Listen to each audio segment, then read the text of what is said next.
Mzé Laurent Désiré Kabila. Il arrive le 25 de ce mois, nous allons le recevoir avec pompe. Oui, on va en parler. Oui. Nous sommes d'abord au niveau du premier. Il est acquis. Le marché, l'appel d'offres, c'était après l'appel d'offres ou un marché de gré à gré. Je dis... Pour dissiper toute polémique. Non, un instant. Entendu. Un instant. Vous savez, le marché de gré à gré, est-ce un marché légal?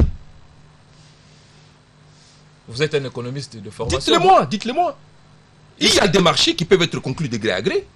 Il y a des marchés qui peuvent être conclus au terme d'un appel d'offres. Pour le cas précis? Mais pour le cas précis, l'acquisition de cet avion, ou de ces aéronefs a procédé de la manière la plus légale possible. La manière la plus légale possible. Ne vous en faites pas. Je dis, mais ceux qui veulent faire le contrôle des travaux finis, comme ils en ont l'habitude, ils peuvent faire. Mais le gouvernement s'est acquitté de sa part. Le gouvernement a acquis ces aéronefs-là de la manière la plus transparente possible. À ceux qui veulent démontrer que ces avions peuvent être acquis à 7 millions ou à 5 millions, comme j'en entends parler, mais à eux de pouvoir en acquérir un de ce type-là à 5 millions ou à 7 millions et de l'amener et de le montrer au peuple congolais. Dans tous les cas, nous savons, c'est des gens qui sont payés par les compagnies concurrentes. Ils ont recyclé de l'argent pour commencer une campagne. Vous en avez la preuve? Si, nous connaissons. On connaît comment ça se passe dans ce pays. La campagne a commencé, on sait qui la finance. Mais je dis, ils vont maigrir. Parce que ces avions-là sont venus, ces avions-là vont commencer à desservir les lignes à l'intérieur du pays. Le tarif va baisser aux grandes dames de ceux qui pensaient que les tarifs continueront à monter pour faire leur beurre. Les tarifs vont baisser. Et ceux qui vont pleurer, pleureront, et le deuil va continuer dans les familles de ceux qui pensaient que la réplique était à vendre. La réplique n'est pas à vendre. Justement, M. Tchamala, pensez-vous que le ministre des Transports a des documents à brandir pour prouver à suffisance le contraire de ce qui se raconte? Qui vous a dit que c'est le ministre qui a acheté les avions? Qui vous l'a dit? Mais pourquoi le ministre des Transports gêne-t-il? Le ministre Kalumba, il gêne pourquoi, Justin? Les preuves d'acquisition. Il n'est pas congolais? C'est lui qui a acheté les avions? Dites-moi, c'est lui qui a acheté les avions? Je ne comprends pas. Mes chers amis, j'ai dit, mais on est dans quel ministère? S'il y a contrôle, dis-moi, on est dans quel ministère? Et c'est le ministre qui achète à la place de la SNCC, c'est le ministre qui achète en lieu et place de la SCPT, c'est le ministre qui achète en lieu et place de Congo Airways. Qui a dit ça? Il ne peut pas avoir les documents? Non. Congo Airways, qui se passe dans son secteur. Congo Airways, c'est une société qui jouit d'une autonomie de gestion. Une société commerciale qui fait ses acquisitions comme elle l'entend et qui rend compte au gouvernement. Donc selon vous, c'est le directeur général ou que c'est la plus haute autorité de cette entreprise qui doit brandir les preuves? Congo Airways a un conseil d'administration, chers amis. C'est une société commerciale qui jouit d'une autonomie de gestion. Alors d'où vient que lorsque Congo Airways a acquis ces avions-là, c'est le ministre qui doit en répondre. C'est lui qui doit montrer si il a bien acheté ou pas. Non, arrêtons cette affaire-là. Arrêtons.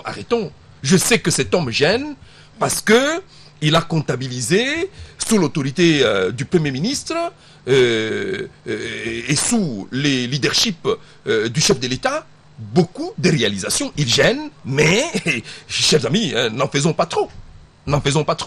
Je dis que il y en a qui vont maigrir. Ils vont maigrir encore beaucoup. Parce que cette année, il n'y a que des aéronefs. Mais en 2016, il y en aura encore beaucoup d'autres qui vont arriver. Et le deuil va continuer. Alors, vous allez maigrir. Vous allez brouter les herbes. On verra bien, M. Tchamala. On parle des chevaux, de la puissance de cet appareil qui ne peut pas décoller avec plus de 130 passagers à partir de Goma, alors que l'avion acheté par CAA, la même qualité d'ailleurs, peut décoller avec 170 passagers à son bord. Sans problème. Amis, mais d'où vient la comparaison entre Congo Airways et CAA? C'est une compagnie nationale. Un instant. Une compagnie nationale qui achète un avion. Non, un instant. D'où ça vient cette compagnie? Je vous ai dit tantôt que je comprenais d'où la campagne d'intoxication. Vous êtes un homme très informé, vous avez lu la presse. Non, mais un instant. Non, mais j'ai dit d'où vient cette comparaison-là. Dans tous les cas, dans la flottille des CAA, je m'autorise à dire qu'il n'y a pas des avions, qu'il n'y a pas d'aéronefs de 7 ans ou de 8 ans d'âge. Est-ce que vous m'avez entendu? Je l'ai dit sans embâche. Oui, curieusement, Mais c'est des aéronefs capables de décoller avec 170 passagers à partir de Goma. Laissez-moi vous dire. Celui acheté par le gouvernement, qui est encore neuf, selon vous, n'a pas cette capacité. Non. Contradiction, hiatus. Non. Je commence par préciser qu'en termes d'abord de qualité, il n'y a aucune compagnie dans ce pays en ce moment, au niveau national, qui dispose des aéronefs de cet âge-là. 7 ans ou 8 ans, il n'y en a pas. Il n'y a que chez Congo Airways où il faut aller les chercher. Donc c'est un faux débat. Un autre débat. Vous avez vu cet aéronef décoller de Goma depuis quand? Vous l'avez vu depuis quand? Son premier vol n'interviendra qu'au début du mois de septembre. Attendons voir. Cette campagne-là d'intox que les gens ont commencé, c'est une campagne qui se justifie. Vous connaissez ce que ça coûte? Le prix du billet aujourd'hui, Kinshasa-Goma ou Kinshasa-Lumbashi. Vous savez ce que c'est? Mais c'est la mer à boire. Mais attendez, avec Congo Airways, les prix seront divisés, si pas par 2, mais par 3. Et j'ai dit que les gens vont maigrir. Ils vont faire le deuil. Ils vont brouter les herbes. C'est pour la 5e fois que vous parlez. Vous avez votre phrase. C'est quoi la phrase fétiche? Les gens vont maigrir. Ils vont maigrir. Il faut prouver. Il ne faut pas amener trop de discours sur le plateau, monsieur Chamala. Mais moi, j'ai dit. Il faut amener la vérité. C'est sans embâche. Là où les gens payent aujourd'hui $400 pour un aller simple à Lumbashi. J'ai même un ami qui a payé $400 vers Lumbashi à Kinshasa. Et pour rentrer, il paye 600. Parce qu'on lui dit, il n'y a pas de place. Les seuls qui restent là, c'est 600 ou rien. Et il a payé. J'ai dit, ceux-là qui ont établi des tarifs prohibitifs pour se faire du beurre sur les dos des Congolais, avec l'arrivée de Congo Airways, en dépit de la campagne qu'ils mènent, ils vont maigrir. Ils vont brouter les herbes. Ils vont manger la vermine. Monsieur Franklin, dans ce débat de chiffres, oui. Les parlementaires entrent dans la danse, exigent des explications du gouvernement par rapport à l'acquisition. Je ne répondrai pas à cette question-là parce que le contrôle parlementaire ne se fait pas comme ça sur la rue ou sur les plateaux de télévision. Vous voulez demander des comptes au gouvernement, vous savez comment on saisit les gouvernements.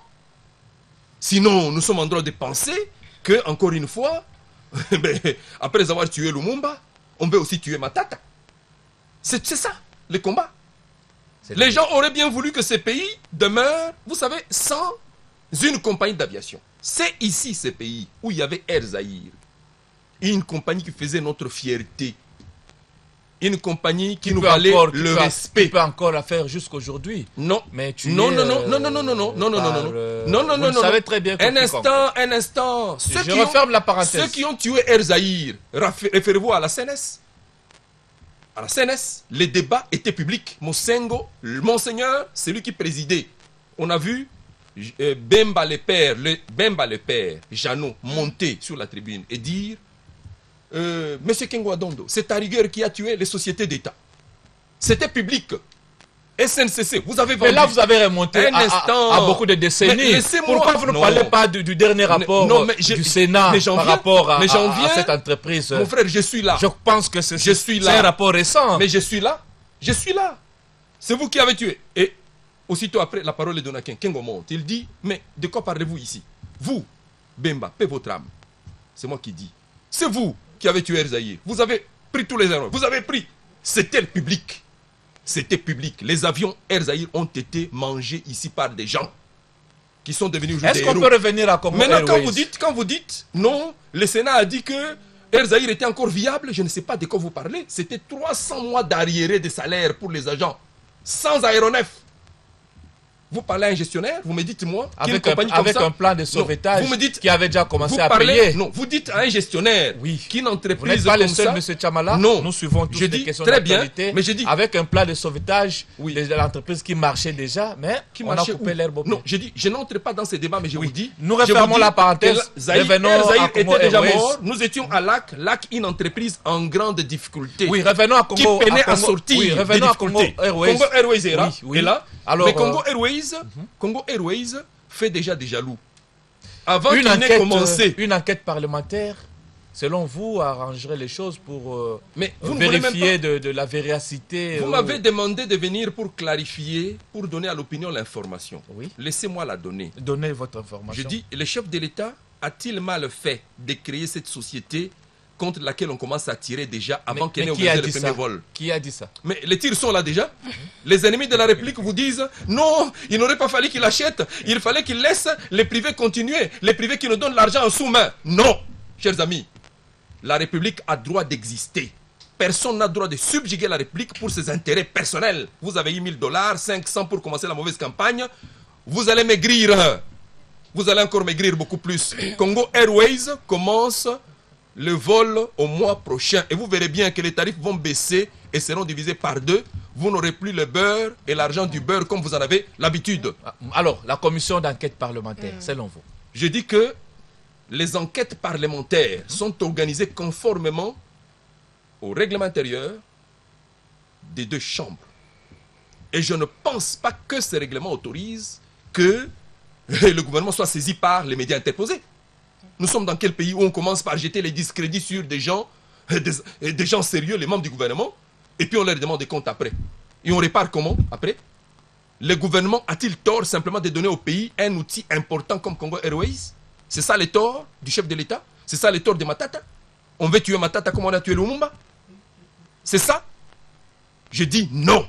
La République a droit de protéger son gouvernement et ce gouvernement sera là. Il va gouverner le pays et continuer à nous donner des résultats. Dans tous les cas, ceux qui se plaignent déjà du fait que, parce que les amis nous disent, vous en faites trop, il y a trop d'inaugurations, nous sommes fatigués. Ils ne sont pas encore fatigués. Qui vous a dit ça, monsieur Franklin? Moi, vous en faites trop. Mais je suis toujours... Quand on doit aller chercher un avion et puis mobiliser la chaîne nationale et tout ça, et alors vous estimez que... Vous pensez que ce pays n'a pas le droit de se réjouir lorsqu'après 30 ans, après 30 ans, les chefs de l'État réalisent... d'occasion qui va mobiliser tout ce monde. Un instant, lorsqu'après 30 ans, les chefs de l'État donnent aux Congolais cet outil-là, nous n'avons pas le droit de... Après 30 ans. D'occasion. Tiens. Alors qu'il y a des pays voisins qui achètent vraiment mais il faut, des flottes, mais le progrès, des aéronefs. Le progrès commence par des petits pas aussi, non? Lorsque nous faisons des petits pas comme ça, applaudissez quand même. Applaudissez quand même. Les gens vous disent aérogare modulaire. Vous savez qu'il y a même des ministres. C'est ce que je m'étonne. Ce dont je m'étonne, c'est qu'il y a des ministres qui reviennent du voyage et qui vous disent je n'entre même pas dans cet aérogare-là, cette affaire-là, moi je ne l'aime pas. Mais c'est quoi ça? Ça, c'est ce qu'on appelle partout ailleurs. Ça n'engage que vous-même. La sorcellerie. Monsieur Franklin, ça n'engage que vous-même. Vous n'entrez pas dans l'aérogare. Le débat n'est pas autour de... Vous voulez que je le cite? Pourquoi non? Ah, bon, merci. Non, ne le citez pas, parce que ça n'engage que vous-même. Mais parce que ça m'engage. Vous m'auriez permis de citer que je le cite. Non, pas sur ce plateau. Bon, merci. Nous n'avons pas besoin de faire de droit de réponse ici. J'ai dit ceci. Pour des matières non prévues dans notre programme. J'ai dit ceci, que ceux qui pleurent déjà maintenant vont maigrir. Ils vont encore maigrir beaucoup plus parce que les inaugurations continuent. C'est pour la 7e fois. Oui, oui. Énième fois d'ailleurs. Ça continue. Alors, M. Tiamala, les députés IDPS, Serge Mayamba, voilà, menacent qu'en cas des explications non convaincantes, les conséquences des droits seront tirées. Ça vous fait peur? On menace qui? On menace qui? Dites-moi. Les menaces sont adressées au gouvernement par la presse interposée. Est-ce qu'un député ne peut pas voir clair sur un dossier? On connaît les règles. On saisit le gouvernement par des règles qui sont établies par les règlements intérieurs. C'est tout. Mais quand on commence à menacer le gouvernement par la presse interposée, on vous dit, nous menaçons de tuer. J'ai dit, après avoir tué Lumumba, on veut encore tuer qui? Mais puisque vous avez garanti le principe de la transparence, vous voulez tuer de quoi avez-vous peur, monsieur Franklin? Non, mais parce qu'on vous dit, je menace. Vous menacez de tuer encore qui? Mais, chers amis, j'ai dit, vous avez vu, le premier aéronef là, il sera suivi par un deuxième, un troisième viendra, un quatrième, un cinquième, et les gens vont se fatiguer de compter. Le peuple congolais n'a que faire des gesticulations des gens qui préparent des questions orales avec les débats, juste pour les besoins de se remplir les poches. C'est fini cette affaire-là. C'est fini cette affaire des questions orales avec débat commercial. Le peuple a besoin des résultats et Kabila donne des résultats. C'est tout. Bukangalonzo. Oh non, Bukangalonzo, c'est les Sud-Africains. Non, on n'est pas encore au Bukangalonzo. Les avions, oh non, nous constatons. Aérogare modulaire, on en veut. Nous constatons avec les locomotives neuves. Oh non, les locomotives neuves. Non, on a surfacturé. Mais finalement, ces pays-là, c'est quoi? C'est quoi ces pays? Mais même les Thomas, j'ai pensé que Thomas, l'apôtre Thomas, sous Jésus, était déjà mort. Je ne savais pas que les Thomas existaient encore en RDC. Monsieur Franklin, nous constatons... Des gens qui doutent même des évidences. Nous constatons que, en tout cas, vous avez peur d'une enquête parlementaire, d'une commission parlementaire. Moi, peur. On va y revenir. Mais peur pourquoi? Parce que je vous dis que... Je dis ceci, que les enquêtes parlementaires se font conformément aux textes légaux de ces pays. Mais on ne peut pas commencer à contrôler le gouvernement en préjugeant déjà de ce que tel a volé. Non, non, non. Non, c'est pas normal. Ça, j'ai dit, c'est la manière inélégante de traiter son gouvernement. Personne n'a dit que tel a volé, mais oui. On veut avoir la vérité sur vérité des chiffres. Mais on sait comment entre 7 millions et 25 millions, c'est comme le ciel et la terre. C'est un fossé. Jacques, mon frère, voici la réponse. Je vous dis. C'est un hiatus terrible à couvrir. Cette réponse-là m'engage, moi. J'ai dit. Oui. Bon, celui qui veut acheter cet avion à 7 millions, il n'a qu'à aller l'acheter maintenant pour venir démontrer aux Congolais que le gouvernement a mal acheté. Tout le monde a attendu que le gouvernement achète pour commencer à dire le gouvernement a acheté. Avant que le gouvernement achète, personne n'avait acheté avant. Mais c'est grave. Alors, laissons les gouvernements travailler, ne gênons pas ces gouvernements-là, parce que le peuple congolais n'a besoin que des résultats. Voilà, de retour sur ce plateau, mesdames et messieurs, vous avez constaté que le débat est vraiment houleux sur ce plateau. Nous sommes là en quête de vérité pour mieux vous informer. Tel est notre devoir et nous retrouvons encore sur ce plateau notre invité Franklin Tchamala. Nous allons continuer avec lui et il va avoir le monopole de cette tranche d'aujourd'hui puisque actualité oblige. Alors, une question. L'opposition vous accuse de mauvaise campagne autour des avions d'occasion. Est-ce que cela ne nécessite pas une certaine interpellation de votre part? Des avions d'occasion, mais trop de bruit tout autour. Mais, mon frère, je suis simplement étonné. Et comprenez mon émotion. Je vous ai dit que dans ces pays, ici, chez moi, en RDC, toutes les compagnies que vous vantez là, oh, telle compagnie, n'ont des avions que de 21 ans d'âge ou de 25 ans d'âge. Que la compagnie Alitalia, cette compagnie italienne d'aviation, est consentie à vendre à notre pays après des examens techniques approfondis alors de la part des techniciens en aviation. Des avions dont l'âge ne dépasse pas 8 ans. Je dis 8 ans. Vous dites quoi? Il y a match, il y a comparaison? Vous savez combien de fournisseurs d'avions courent maintenant là, après le gouvernement? Après que tout le monde se soit rendu que la RDC ici, qui était donnée comme un État défaillant, qui était donnée pour un État défaillant, c'est payé comptant 50 millions de dollars. Vous savez combien de fournisseurs maintenant courent après le gouvernement? Pour lui proposer combien? Pour lui proposer maintenant combien même des avions à crédit. Combien de fournisseurs? Mais il y en a plein. Il y en a plein. Vérifiez, vous allez voir, je vous dis des choses. Moi, je suis un chrétien. De quelle compagnie? Je vous dis des choses vraies. De quelle compagnie? Non, un instant. C'est pas ici que vous allez prouver votre chrétienté sur ce plateau. Non, un instant. Moi, tout le monde sait que je m'appelle Franklin, ça veut dire Franck. Là-dedans, il y a la franchise. Ah bon? Et la franchise, sur ce plateau, c'est la vérité et la chrétienté. Sur ce plateau. Bon, Jacques Moulouba. Oui. Bon, malheur à vous si vous ne dites jamais la vérité. Moi, j'ai dit la vérité. J'ai dit la vérité. Oui, alors, répondez à la question. Oui. J'ai dit, vous ne savez pas combien de fournisseurs maintenant courent après le gouvernement pour lui proposer. Vous n'êtes pas interpellé quand même. Par qui et par quoi? Dites-moi. Par rapport à cette campagne pour, non, mais pour des trucs. J'ai dit ceci. Pour des avions. À chacun son travail. Les contrôleurs des travaux finis font leur travail. Parce que c'est facile d'être contrôleur. Les gens attendent que le gouvernement ait fini. Je vais quand même citer, le Rwanda, voisin, a acheté 2 avions A330. 9. Oui, mais vous savez que tout le monde sait comment les Rwandais achètent. Sans tambour. Tout le monde sait comment les Rwandais achètent. Je me permets. En dehors des tintamarres médiatiques. Les gens savent que le Rwanda, naturellement, n'a pas plus de ressources que la RDC. Vous voulez dire aux Congolais que les Rwandais, n'est-ce pas, ont beaucoup plus de ressources que nous? Tout le monde sait que les ressources qui servent à ces acquisitions-là pour les Rwandais sont des ressources pillées ici. C'est très facile. Nous sommes un État sorti de la guerre à peine. Nous sommes en train de nous reconstituer maintenant, là, après une guerre nous imposée par les mêmes Rwandais. Et vous dites non, non, ne nous parlez pas de ces choses. Nous avons pris d'énormes retards en infrastructure économique et sociale du fait de ces guerres qui nous étaient imposées. Maintenant que nous commençons à bondir, laissez-nous bondir. Laissez-nous bondir. Je vous ai dit qu'il n'y a pas match. Il n'y a aucune compagnie ici en ce moment qui dispose en termes de qualité de ces aéronefs-là, en termes de qualité. Et en âge d'ailleurs. Il n'y en a pas. Tous c'est 25 ans, 23 ans, 25, 21 ans. 8 ans, quelle comparaison? Alors dites-nous, Monsieur Tiamala, pourquoi à l'extérieur il est peint aux couleurs nationales, l'avion, mais à l'intérieur c'est toujours le confort à l'Italie? Qu'est-ce qui justifie cet état des choses? Je pense qu'il y a toujours un début à tout. Je sais que les petits détails comme ça intéressent tout le monde. Mais les diables est dans les détails. Cet avion-là, oui, moi j'éloigne de moi les diables. Et je demande à Jésus de régner dans votre cœur. Cet avion est acheté auprès d'Alitalia, qui est une compagnie italienne d'aviation. Il est possible que les aménagements internes n'aient pas été bien faits. N'est-ce pas? Ça va continuer. Mais rassurez-vous, dorénavant, cet avion-là et le deuxième qui arrive sont des propriétés d'une société nationale qui s'appelle Congo Airways.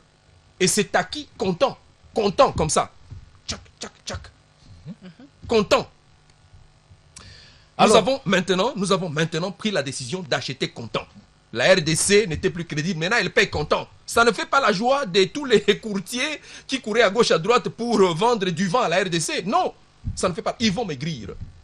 Alors, M. Tiamala, qu'est-ce que vous pouvez dire à ceux qui crient partout que la famille Lumumba aurait porté plainte contre le gouvernement pour avoir donné le nom de leur père à un avion d'occasion? Qu'on arrête de parler de cette famille-là du héros national comme ça.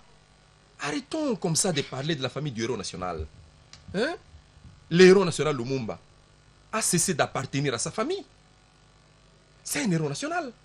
Il n'appartient même plus à notre pays. C'est un héros national.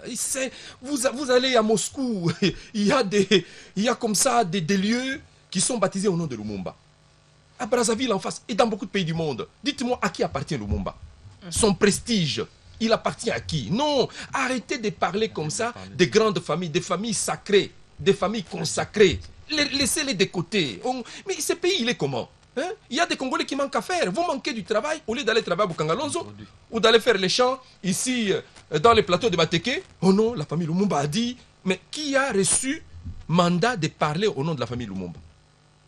Les contrôleurs des travaux finis manquent du travail. Ils vont maigrir. Voilà, merci beaucoup Franklin Tiamala. On va finir avec le dossier Congo Airways. Mais puisqu'on a Franklin Tiamala sur le plateau, on ne peut pas ne pas parler de Bukangalonzo, votre projet farouche. Et je pense que Stella a une question là-dessus. Justement, une question de curiosité. Monsieur Tiamala, dites-nous, où sont partis les sacs de farine de Bukangalonzo et sont-ils revendus ailleurs? Mais je n'ai pas fini. Laissez-moi conclure d'abord sur Congo Airways. Alors, allez-y. Vous savez, c'est le temps. Vous savez, à propos du dialogue national, les délégués de l'intérieur qui vont venir ici pour dialoguer, y compris les délégués de l'opposition qui parlent maintenant là, dans tous les sens, ils prendront quels avions? Ils vont prendre Congo Airways et seront obligés à l'atterrissage de traverser l'aérogare modulaire. Et quand ils auront fini, ils prendront les bus Transco pour emprunter les boulevards, les grands boulevards qui a été aménagés par le gouvernement Kabila. Et vont malheureusement se retrouver aussi, de temps en temps, ici sur la place royale pour contempler la cité administrative et politique. C'est le trafic triangulaire que vous êtes en train de peindre sur ce plateau? J'ai dit que le dialogue va se poursuivre jusque dans leur maison parce qu'ils seront obligés de manger le foufou. Le foufou ou la farine de maïs produite par Bukangalonzo. Voilà, il y a une question. Justement. Et cette question-là, elle est la bienvenue parce que je vais lui donner l'adresse de Boamanda CDI, ici sur l'avenue Poilour, dont les moulins sont aujourd'hui ont repris du travail maintenant là, grâce au maïs produit par les PAI de Bukangalonzo. Mais je tiens à souligner, parce que dans l'esprit de beaucoup de Congolais, Bukangalonzo c'est un champ de maïs. Ce n'est pas un champ de maïs, c'est plus qu'un champ de maïs. Bukangalonzo, il y a la pisciculture, il y a les activités avicoles, il y a une pépinière des plantes encore en termes de projet, M. Tiamala. Non, non, non, allez. Maintenant, c'est ouvert. Allez voir. Non, projet. Allez voir. Ce que nous avons vu. L'unité de production de l'électricité est déjà presque en marche là-bas. Bukangalonzo, c'est toute une cité qui est en train de se construire avec pour les farines de maïs, ça se vend à combien le sac? Mais c'est 13 000 francs, les 25 kilos. 13 000 francs simplement. Je vous ai donné l'adresse, c'est ici, c'est de Ibomanda. Les moulins. À quelle quantité? j'ai dit 13 000 francs pour 25 kilos. C'est clair. Il y a même des... La production est de nature à alimenter toute la ville de Kinshasa seulement. Je sais que les gens aiment ce qu'on appelle les générations spontanées. On vous dit bou, bou, tolé, toton. Dit non. Les projets économiques sont planifiés. Hein? C'est comme ça. Oh, bou, bou, tu m'as dit qu'on a RDC Mobima. Non, c'est planifié. Voilà. Donc aujourd'hui, c'est tel volume qui est produit. L'année prochaine, ça croît, et ça atteindra bientôt les niveaux maximaux de production. J'ai dit, pour le moment, vous voulez acheter, allez d'abord voir comment c'est moulu à Boamanda. Vous verrez bien, ça sent le soya. Quand vous sentez là, c'est le soya. Et quand vous avez ces foufous là à table, avant de l'avoir dégusté, vous êtes déjà rassasié. Ah, c'est pas possible. C'est ça. Donc, je vous dis, cherchez ce foufou là et vous serez heureux. Franchement, c'est un foufou béni par les seigneurs. Monsieur Chamala, vous nous amenez des théories qui sont en dehors des théories reconnues. Moi, je suis chrétien. Pour la fin, je suis chrétien. Alors, on va finir avec une dernière question. Oui. Pas en rapport avec Bokangalozo, mais ITB Kokolo. Oui. Cloué au sol. En fait, pas au sol, mais au flot. Et pendant cette période, alors qu'on avait annoncé que ça pouvait naviguer même pendant la saison sèche. Est-ce que c'était encore une mascarade? Vous parlez à M. Chamala qui a géré les voies fluviales pendant près de 5 ans. Raison pour laquelle on vous pose cette question. Je connais bien les caprices du fleuve. Mais c'était annoncé, même pendant la saison sèche, avec la capacité de naviguer. Non, je connais les caprices du fleuve quand il y a une forte baisse d'eau comme ça. Ce fleuve-là, il y a des moments où des cours d'eau entiers sèchent, les cours d'eau qui alimentent le fleuve. Et en ce moment, tous les experts... Mais on nous avait dit que ça pouvait naviguer pendant toutes les saisons. Tout à fait. Nous nous tenons à cette déclaration. Tout à fait, mais maintenant, l'étiage que nous connaissons cette fois-ci est tellement fort que même les baleinières... C'est le ministre qui l'a annoncé. Mais mon frère Moulouba, les caprices de la nature, vous voulez les imputer au ministre? Maintenant qu'il y a des cours d'eau qui sèchent, il faut que le ministre fasse quoi? Dites-moi. Qu'est-ce que le ministre Kalumba vous a fait?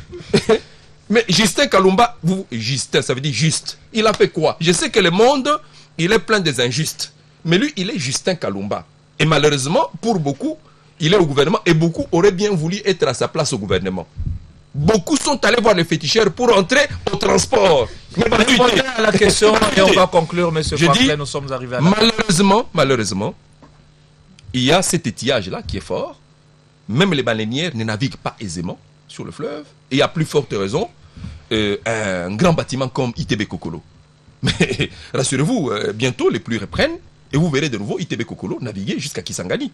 Moi, j'étais de ceux qui sont allés accueillir ITB Kokolo là-bas. Mais l'ITB Kokolo ne sera plus seul. Gungu est fini.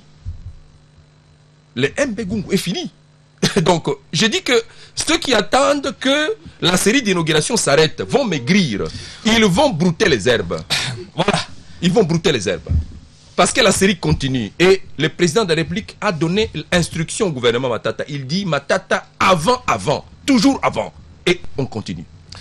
Voilà, merci beaucoup mesdames et messieurs, merci beaucoup à vous Franklin Chamala, communicateur de la majorité présidentielle. Nous retenons que vous êtes venus sur ce plateau avec une phrase fétiche. Ils vont maigrir. Les jaloux vont maigrir. Ils vont encore maigrir. Pour la énième fois, vous l'avez dit. Ils vont brouter les herbes. Ils vont manger la vermine comme aime dire mon aîné Luzanga Chamandef. Voilà. Qui vivra, verra, dit-on. Mesdames, messieurs, la première partie des 2 heures de news est arrivée à sa fin. Mais avant de nous séparer, Stella Abaya, telle une fée ce soir, un mot quand même aux téléspectateurs. Madame, messieurs, nous vous souhaitons une très belle soirée et vous disons à ce jeudi, ne quittez pas, restez avec nous, car tout à l'heure, vous aurez droit à la grande édition du journal télévisé. Au revoir. Merci beaucoup à vous pour votre attention sympathique. On se retrouve jeudi prochain.